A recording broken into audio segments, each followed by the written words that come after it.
Good morning, everybody. Welcome to today's devotion for November 6th. Today's devotion is titled The Sweetest Harvest. The Bible reading is from Isaiah chapter 5, verses 1 to 7. I will sing for the one I love, a song about his vineyard. My loved one had a vineyard on a fertile hillside. He dug it up and cleared it of stones and planted it with the choicest vines. He built a watchtower in it and cut out a wine press as well. Then he looked for a crop of good grapes, but it yielded only bad fruit. Now you dwellers in Jerusalem and people of Judah, judge between me and my vineyard. What more could have been done for my vineyard than I have done for it? When I looked for good grapes, why did it yield only bad? Now I will tell you what I am going to do to my vineyard. I will take away its hedge, and it will be destroyed. I will break down its wall, and it will be trampled. I will make it a wasteland, neither pruned nor cultivated, and briars and thorns will grow there. I will command the clouds not to rain on it.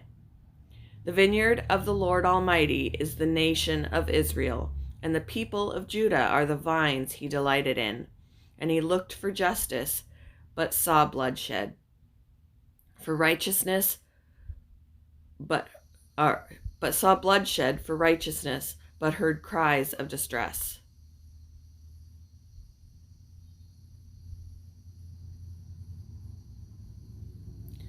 When we purchased our home, we inherited an established grapevine. As gardening novices, my family invested considerable time learning how to prune, water, and care for it. When our first harvest came, I popped a grape from the vine into my mouth, only to be disappointed with an unpleasant sour taste.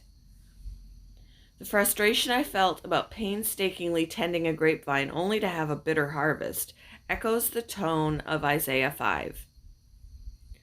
There we read an allegory of God's relationship to the nation of Israel. God, pictured as a farmer, had cleared the hillside of debris, planted good vines, built a watchtower for protection, and crafted a press to enjoy the results of his harvest. To the farmer's dismay, the vineyard representing Israel produced sour-tasting grapes of selfishness, injustice, and oppression. Eventually, God reluctantly destroyed the vineyard while saving a remnant of vines that someday would produce a good harvest. In the Gospel of John, Jesus revisits the vineyard illustration, saying, I am the vine, you are the branches. If you remain in me and I in you, you will bear much fruit. In this parallel imagery, Jesus pictures believers in him as grapevine branches connected to him, the main vine. Now, as we remain connected to Jesus through prayerful reliance on his Spirit, we have direct access to the spiritual nourishment that will produce the sweetest fruit of all, love.